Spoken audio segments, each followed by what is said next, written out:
Good afternoon, everybody. I'm Chris, one of the co-hosts of CA Overwatch traditionally, but I guess CAU, CA Yep. Ultra now.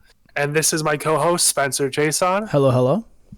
And we are super excited to bring to you today our new channel where we want to bring new content and we want to talk about another team that is near and dear to our hearts, and that is the Toronto Ultra, Yeah. the other half of Overactive Media's play in the Toronto market. Yeah. No, I was going to say I'm incredibly excited to finally start talking about this. This was something that Chris and I had talked about for a long time. We'd always wanted to do Call of Duty content. One of the biggest reasons was when the league first started, I was like, bro, I don't really know Call of Duty that well. So Chris and I, instead of just like starting it off from day one and just completely talking out of our ass, we have like hid in the bushes and slowly watched the Toronto Ultra season, trying to pick up as much information as we could. And we were finally in the position where, so this is the new show, CAU, the CAU podcast, CA Ultra, and we're going to be your number one source for sort of, Ultra podcasting, which, again, if you've never heard of us, we do the CA Overwatch stuff, which covers the Toronto Defiant, and we're going to do the same thing for our Call of Duty. So I'm very excited. Awesome. So today we're going to talk about just a couple different things. We had Toronto Ultra play a long time ago and actually do have one of the best performance they've had ever. I think I forgot which tournament it was at, but it was a couple weeks ago. And now they're following up with that. They're following up with their tournament on this Friday. Yeah. And they're playing against I actually forgot which team it was. LA Gorillas. I have it up. Yes. LA People Gorillas. can't see it. I can see it. Yes, so they're playing the LA Gorillas. So this is actually going to be a very, very interesting tournament. Yeah. It's actually crazy because I feel like we're either going to go pretty far or not far at all, because we're playing the teams in this tournament are the three worst teams right now, which is Toronto as one of them, the team that we're facing, and then four of the top teams. So. Yeah. But one of them we've had some good plays against. So Spencer, tell me what do you think is going to be happening, and what do you think our path to victory is for this tournament? So yeah, it is interesting because you're right. We just had our most successful tournament where we came to the semifinals, and not even just semifinals, but semifinals, map 5, round 11, search and destroy, heartbreaker to Optic Gaming. A game that we, in my opinion, should have won. Now, we probably would have lost to Atlanta, but regardless of the fact, I think there was a tournament we could have done a little bit better in, and it was piggybacked off of Dominique. So for those of you who haven't heard or seen it yet, Dominique, the GM of the Toronto Ultra, actually came on the show to sort of talk about it, and she made it very clear that this was the previous tournament was a make or break tournament for this organization. That they were going to see results. It needed to be there. And the team absolutely showed up and delivered. So that was one of the first times we saw that iteration of the starting five. It's been a starting five that, like, privately I've wanted for a while. I know it was a little bit controversial when they took Looney out of the lineup. One of the reasons why we never started it was the very first, it was after 2 games, and my number one point was, we should try a lineup without Looney, and I was like, well, maybe I'll just keep this quiet until I understand it a little bit more. But obviously, the team's been incredibly successful with their new starting five.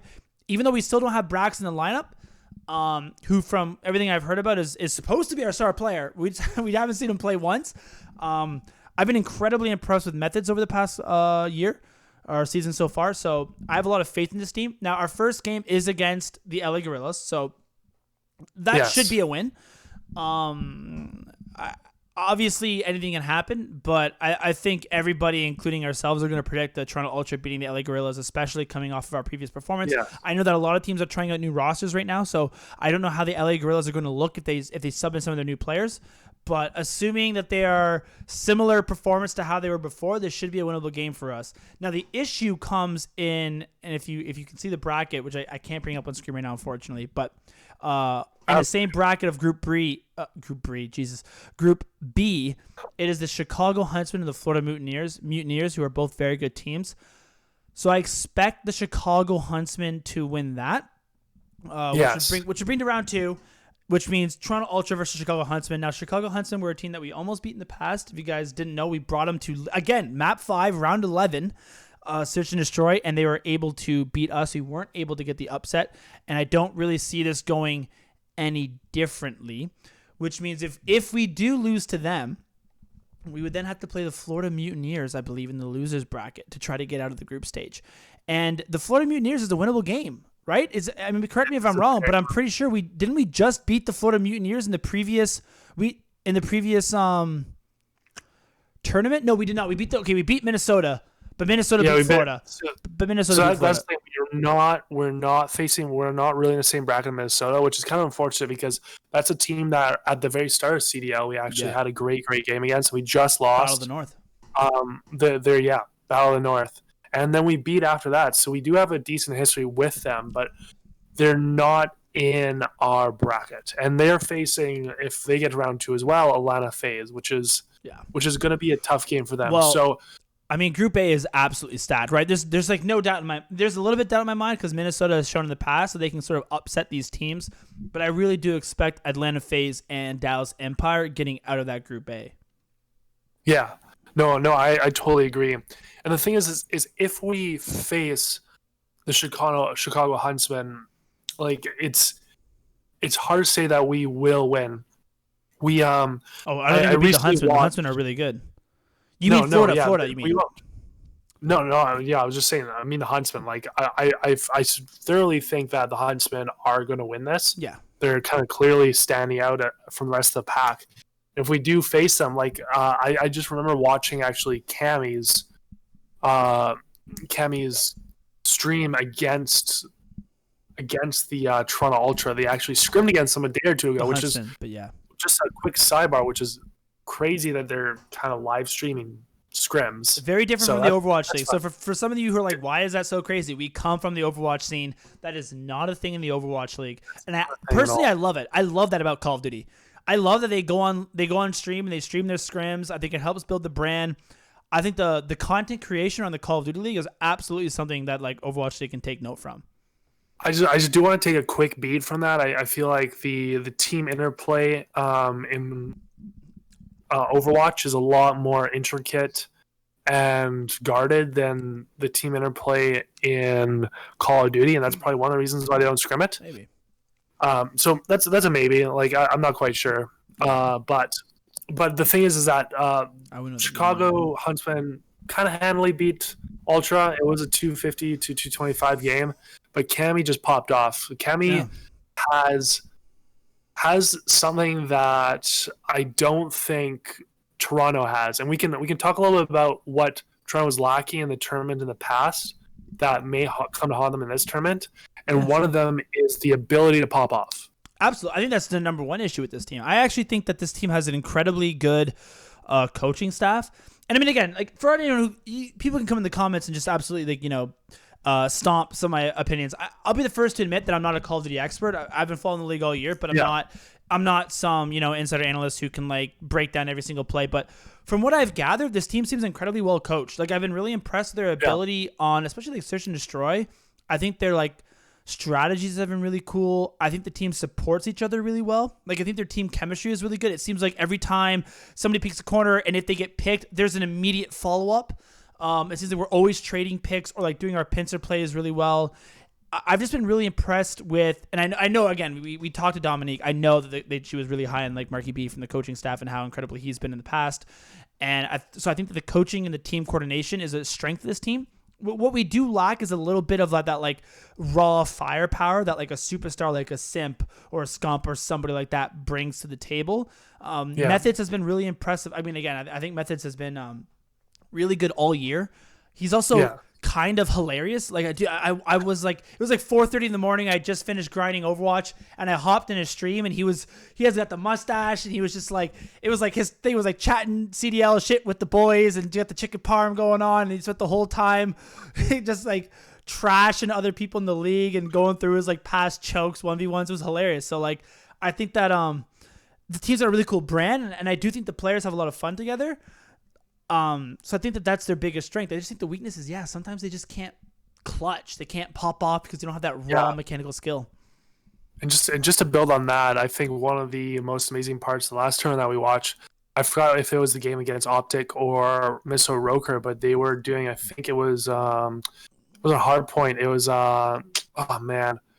What's the three areas ABC capture? Oh my God, domination, Chris, you're killing us here. You gotta know what domination is.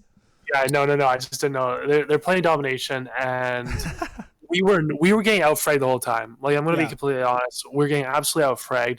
What we did is we did this play where we went and like captured A and C and held them at a bad spawn, and we were just being cannon party and shot, but we managed to hold on to it was against Optic Gaming. Hold on to the flags long enough to be able to actually win by like 1 or 2 points. Oh yeah, there was so many incredibly close games with us, and I think that is like, I think if you look on paper, raw talent, yeah, it's because our talent can't. I don't want to say our talent can't match up to other teams, but the pure frag potential of us isn't the same as other teams. But I think we're just incredibly well coached. I think the players are really smart, and I think we have great team coordination. So you're right, we're able to like squeak out these victories over like maybe mechanically superior teams just because we just outplay them. And it's mechanically superior teams, but also I feel like when you're doing something like playing in COD, it's also very positionally superior teams.